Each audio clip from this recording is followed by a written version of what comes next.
English में interrogative words की दो किस्में हैं। पहली किस्म में व्हाट, हु, विच और हुज आते हैं। खसूसियत ये है इनकी कि ये सवालिया लफ्ज़ किसी भी फ़िक्रे में होते हैं, या सब्जेक्ट या ऑब्जेक्ट। लिहाजा जो फ़िक्रा है व्हाट विल अट्रैक्ट यू, तुम्हें क्या चीज़ कशिश करेगी, यहाँ पे व्हाट एक सब्जेक्ट है। व्हाट विल यू बाय, तुम क्या चीज़ खरीदोगे, यहाँ पे व्हाट ऑब्जेक्ट है और यू सब्जेक्ट है। इसी तरह हु हैज़ इनवाइटेड यू, तुम्हें किसने दावत दी है, यहाँ पे हु एक सब्जेक्ट है।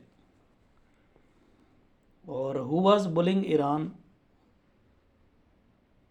ईरान पर कौन रोब डाल रहा था, इसमें हु सब्जेक्ट है और ईरान ऑब्जेक्ट है। इसी तरह which city have you visited, तुमने कौन सा शहर विज़िट किया है, उसमें विच सिटी एक सब्जेक्ट है, ऑब्जेक्ट है और यू एक सब्जेक्ट है।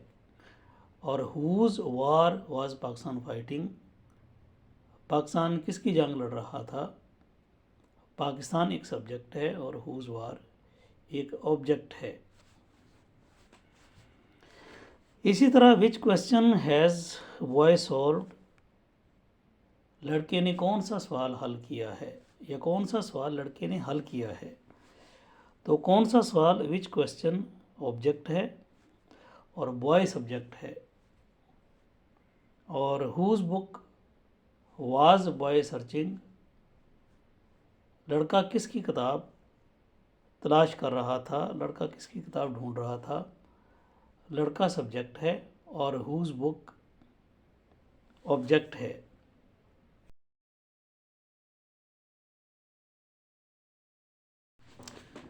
इंट्रोगेटिव वर्ड्स की दूसरी किस्म में आते हैं व्हेन, वेयर, वाई और हाउ। इनकी खसूसियत ये है कि ये सवालिया फ़िक्रे में, ये सवालिया लफ्ज़ हैं और किसी भी फ़िक्रे में ना ही सब्जेक्ट हो सकते हैं ना ही ऑब्जेक्ट हो सकते हैं। लिहाजा why would car hit tree, इस सेंटेंस में वाई सब्जेक्ट भी नहीं है, ऑब्जेक्ट भी नहीं है। कार सब्जेक्ट है और ट्री ऑब्जेक्ट है। कार दरख्त से क्यों टकराएगी। और why would you by car, तुम कार क्यों ख़रीदोगे, इस सेंटेंस में यू सब्जेक्ट है और कार ऑब्जेक्ट है, वाई इसमें कुछ नहीं है। इसी तरह where would you meet friend, तुम दोस्त से कहाँ मिलोगे, तो यू सब्जेक्ट है, मीट वर्ब है और फ्रेंड ऑब्जेक्ट है।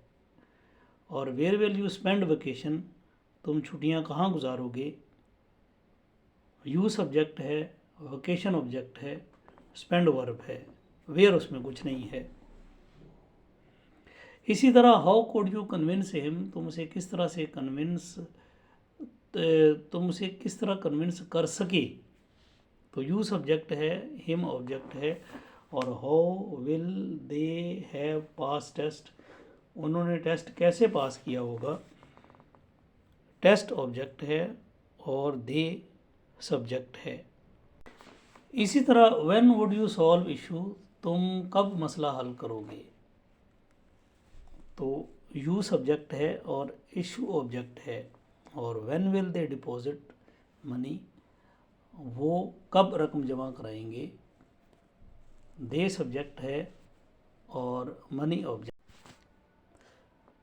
लेकिन ट्विस्ट हमारे लेसन के अगले हिस्से में है, जहाँ ये बयान करना है कि प्रेजेंट और पास्ट इंडेफिनिट टेंसेस में व्हाट, हु, विच और हुज अगर सब्जेक्ट के तौर पर लगे हों तो इनके बाद डज, डू या डिड नहीं लगता।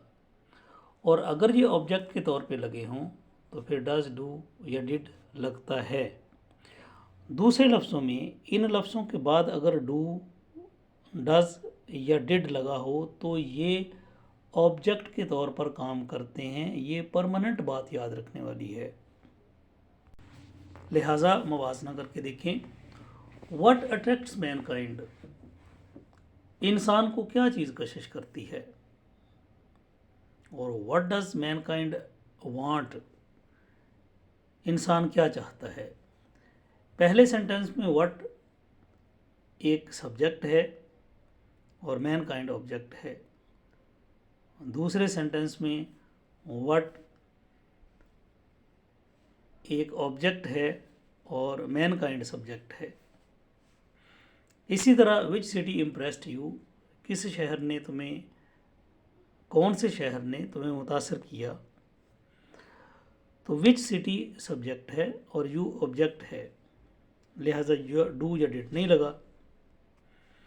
और इसी तरह से whose car hit the tree, किसकी कार दरख्त से टकराई।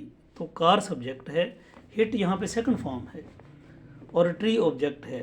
तो लिहाजा विच और हुज यहाँ पर दोनों जगह सब्जेक्ट के तौर पर इस्तेमाल हुए और डू या डिड नहीं लगा। इसी तरह which city did you visit, तुमने कौन सा शहर विज़िट किया। यहाँ पे विच सिटी एक ऑब्जेक्ट है इसलिए उसके साथ डिड लगा और ये पास्ट इंडेफिनिट टेंस है, यू सब्जेक्ट है। और whose war did Pakistan fight, Pakistan ने किसकी जंग लड़ी। हुज वार ऑब्जेक्ट है, पास्ट इंडेफिनिट टेंस है और पाकिस्तान इसमें सब्जेक्ट है। लेकिन इसी लेसन में एक और ट्विस्ट आता है, वो इससे भी बड़ा है। वो ये है कि लफ्ज़ हु जो है उसी का मतलब कौन और लफ्ज़ हु का मतलब ही किसी। ताहम ये डिपेंड करता है कि हु के बाद डू, डिड या डज लगा है या नहीं। अगर लगा है तो फिर हु का मतलब किसी। सो सेंटेंस एक देखिए, हु डिक्टेट्स पाकिस्तान, मतलब ये है कि पाकिस्तान पर कौन हुक्म चलाता है। और who was bullying Iran, Iran पर कौन रोब डाल रहा था। पहले सेंटेंस में हु एक सब्जेक्ट है, पाकिस्तान ऑब्जेक्ट है, लिहाजा डज वगैरह नहीं लगा। दूसरे सेंटेंस में हु एक सब्जेक्ट है लेकिन ये प्रेजेंट इंडेफिनिट। यही असूल लफ्ज़ हु पर लगता है और उसके दिलचस्प मीनिंग बन जाते हैं। सिंपल बात यह है कि अब अगर लफ्ज़ हु लिखा हुआ है उसके बाद वर्ब लगा है तो उसका मतलब है कौन। और अगर हु लिखा है फिर डू लिखा है या डज लिखा है या डिड लिखा है और फिर उसके बाद वर्ब लिखा हुआ है तो उसका मतलब है किसी। ये प्रेजेंट इंडेफिनिट और पास्ट इंडेफिनिट के केसेस में है। मतलब ये है कि अगर हु एक सब्जेक्ट हो तो डज, डू या डिड नहीं लगता इसके बाद। और अगर डज, डू या डिड लगा दें तो हु एक सब्जेक्ट, एक ऑब्जेक्ट बन जाता है। मिसाल कैसे है, हु रिस्पेक्ट्स पेरेंट्स, माँ बाप की कौन इज़्ज़त करता है।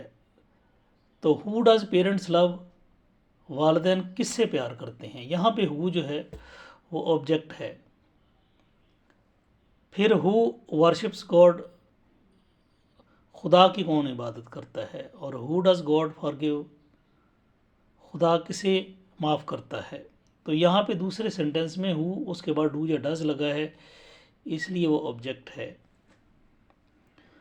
हु डिक्टेटेड पाकिस्तान, पाकिस्तान पर किसने हुक्म चलाया।